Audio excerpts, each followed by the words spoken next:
This is Cast of Wonders, the fiction podcast for young adults featuring stories of the fantastic. Welcome. Today we present Edward Ahern's story, The Dun Horse. Ed Ahern resumed writing after 40-odd years in foreign intelligence and international sales. He has his original wife, but advises that after 45 years they're both out of warranty. Ed dissipates his free time by fly fishing, shooting, and attending Japanese, German and French language groups. His proudest writing achievement is 5 new fairy tales, the protagonist of each of which has the name of one of his grandchildren. Being published by Wicked East Press. Check the show notes for details. And now, we've a tale to tell.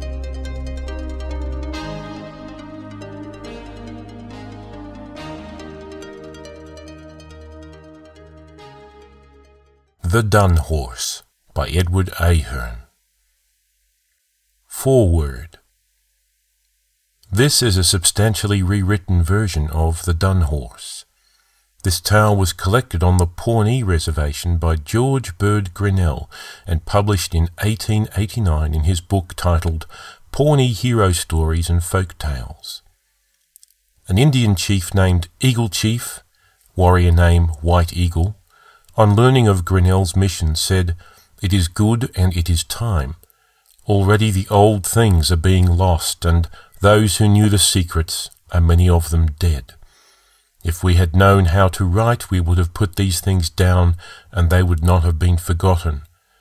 But we could not write, and these stories were handed down from one to another. The old men told their grandchildren, and so the secrets and the stories and the doings of long ago have been handed down. It may be that they have changed as they passed from father to son, and it is well that they should be put down so that our children, when they're like the white people, can know what were their father's ways. This is my homage to the Dun Horse. I hope you like it too. Long ago in the Pawnee tribe there lived an old woman and her grandson, a boy of 16. These two had no living relatives in the tribe and were very poor. The rest of the tribe despised them for having nothing, not even family. The old woman and the boy always stayed behind when the tribe moved to new hunting grounds, so they could search through the trash of the abandoned camp for things the other Pawnees had thrown away. Shreds of buffalo robes, worn-out moccasins with holes in them, and chunks of old bone and gristle. One day, as the old woman and her grandson followed behind on the trail of their tribe, they walked up to an old, bony dun horse, which had been left to die by another band of Indians. The dun horse swayed, worn out, thin, blind in one eye, with a sore back and swollen foreleg. The horse was in such poor condition that none of the Indians had been willing to drive it along with them on the trail. But the old woman and the boy were not so fussy. They were used to having almost nothing. "Grandmother," said the boy, "let's put a rope on this old horse and have him carry our pack." And the old woman tied their small pack on the sore-backed horse. They started to drive the horse along with them, but he limped badly and could only stumble along slowly.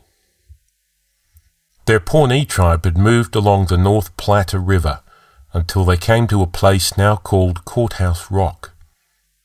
A week after they had pitched their camp, the old woman and the boy slowly walked in with the dun horse. 2 days later, some young braves who'd been sent out to scout for buffalo came riding quickly back into the camp. They'd found a large herd of buffalo nearby, and among the buffaloes was a spotted calf, a rare, rare thing. A robe made from a spotted calf is Tiwar Ukati, big medicine. When the head chief of the Pawnee tribe heard of the calf, he ordered his crier to go through the camp and call out that the man who killed the spotted calf should have the chief's daughter for a wife. The other chiefs agreed to a race to the buffalo herd from the village, so that the man with the fastest horse would be most likely to kill the calf and win the daughter. The young braves picked out their fastest horses and got ready for the hunt, even the poor boy on his dun horse. The rich young braves sat on their quick horses and laughed at the poor boy on his sway back to Dunhorse. "See, this is the horse that will catch up to the spotted calf." The poor boy was ashamed and rode slowly away to one side of the crowd of horsemen so he would not hear the cruel things the braves said about him. After they'd ridden away, the Dunhorse stopped suddenly, turned his head around and spoke to the boy. "Take me down to the creek and plaster me all over with mud. Cover my face and neck and body and legs." The boy was startled when he heard the horse speak, but he did as he was asked. After the boy had slapped mud all over the horse's body, the Dun said, "Mount me now, but do not ride back to the warriors who laugh at you. Stay here until they begin their charge to the feeding grounds." Soon all the fine horses were drawn up in a line, prancing. At last the old cry yelled, "Luar! Go!" The Pawnee warriors leaned forward, yelled, and galloped off. Suddenly, far to the right, the Dun horse was seen. He did not seem to gallop, but to sail through the tall grasses. The Dun horse soon passed the other horses and rode into the buffalo herd. The horse charged past many buffalo and rode up to the spotted calf. The poor boy shot his arrow, Urarish. The arrow flew hard and straight, and the spotted calf fell. The boy drew another arrow, Urarish, and killed a fat cow that was running by. Then he jumped off the Dun horse and began to skin the spotted calf before any of the other warriors could ride up. When the other warriors rode up and saw the old Dun horse, how changed it was! It pranced all about the dead calf and would barely stand still. Its back was clean and shiny, its legs were strong, and both eyes were clear and bright. After skinning the spotted calf and the cow, the boy loaded the meat and cow robe on the Dun horse and lashed the spotted robe on top. Even under the heavy load of meat and hides, the Dun horse pranced and was skittish. As the boy was leading the horse back to camp, a rich young chief rode up to him and offered the boy 12 good horses for the spotted robe, for the young chief wanted to marry the head chief's beautiful daughter. But the boy just laughed at the chief and would not sell the robe. Other warriors had ridden back to camp first. One rode up to the old woman and said, "Your grandson has killed the spotted calf." The old woman got angry. "Why do you tell me this? You should be ashamed to make fun of my grandson because he is poor." "What I tell you is true," said the warrior, and rode off. A little later another brave rode up to the woman. "Your grandson has killed the spotted calf." The old woman tried not to cry. She felt bad that everyone was making fun of her grandson. Soon the boy walked into camp, leading the Dun horse up to his grandmother's lodge. It was a little lodge, just enough for 2 people, made of old pieces of skin the grandmother had found, tied together with strings of rawhide and sinew. It was the worst lodge in the camp. The boy stopped at the lodge, and when the grandmother saw the Dun horse loaded with meat and robes, she could not speak for shock. "Here," the boy said, "I've brought you plenty of meat to eat, and here is a cow robe that you can have for yourself. Haul the meat from the horse." And the old woman laughed, for her heart was glad. But when she tried to pull the meat from the Dun horse's back, the horse jumped and bucked as if wild. The woman could not believe it was the same horse. Finally, the boy had to unload the horse himself, although it was not his work, for it would not allow the woman to come near. That night, when the boy walked out of the lodge to check on the Dun horse spoke to him again. "Watines chararat wata. Tomorrow Sioux will come, a large war party. They will attack the camp and there will be a great fight. When the Sioux are lined up for battle, jump on me and ride into the middle of them.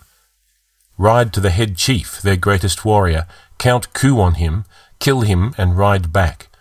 Do this 4 times, count coup on 3 more of the bravest Sioux and kill them, but do not ride out a 5th time. If you return a 5th time, you will either die or you will lose me." The boy promised. The next day, as the horse had said, the Sioux came to the camp and formed a line of battle. the boy jumped on the dun horse and charged into them. When the Sioux saw that the boy was trying to strike their chief, they shot arrows so thickly the sky was black, but none touched him, and the boy counted coup on the chief, killed him, and rode back. 4 times the boy did this, as the horse had told him.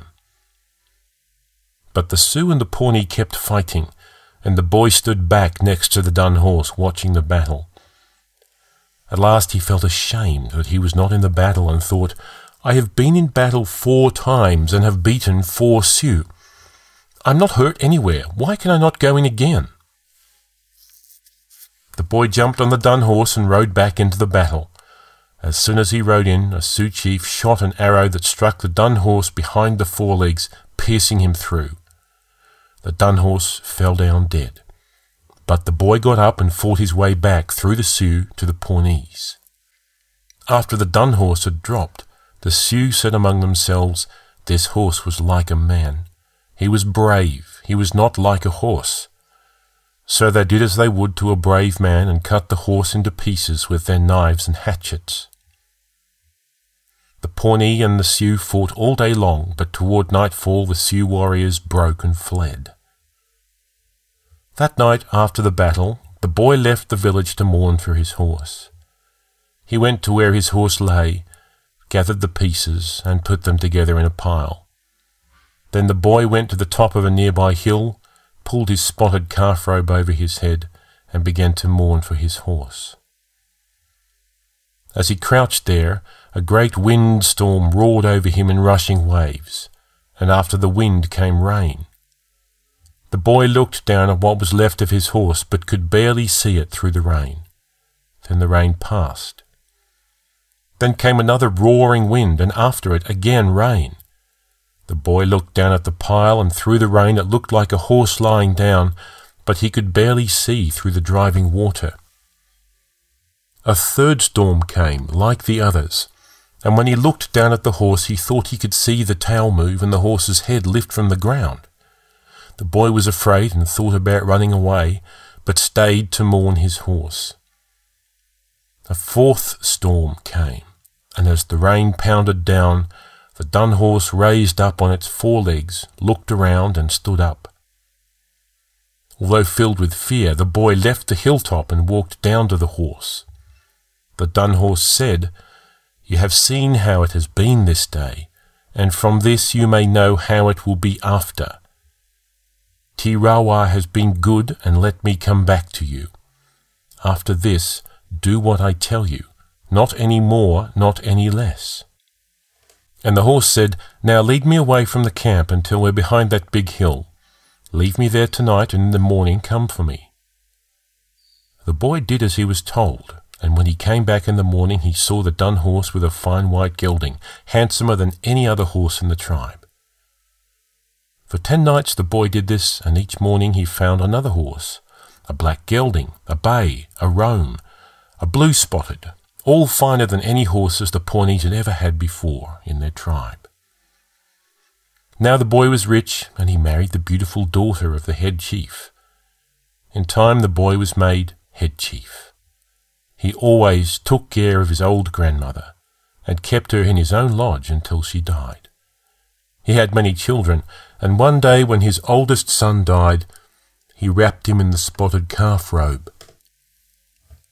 The dun horse was never ridden except at a feast or a dance, and was led around wherever the chief went.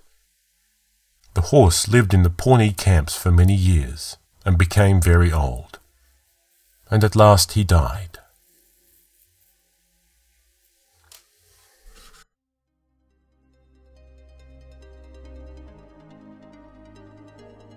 And so ends The Dun Horse. Come tell us your thoughts on this story or anything else in the forums at castofwonders.org/forums. They're open to everyone. You do have to register, but registration is quick and free. Join us. Maybe meet the authors and take part in the discussions. If you enjoyed this story, tell your friends about us by tweeting, liking our Facebook page, or mentioning us in your blog. Or write us a review in iTunes so others can find our stories. Cast of Wonders is a production of Wolfsbane Publishing. The editor is Marguerite Kenner, The audio producer and host is Graham Dunlop. It's released under a Creative Commons Attribution, Non-Commercial, No Derivatives license. Share it but don't change or sell it. Theme is Appeal to Heavens by Alexei Nov from musicalley.com.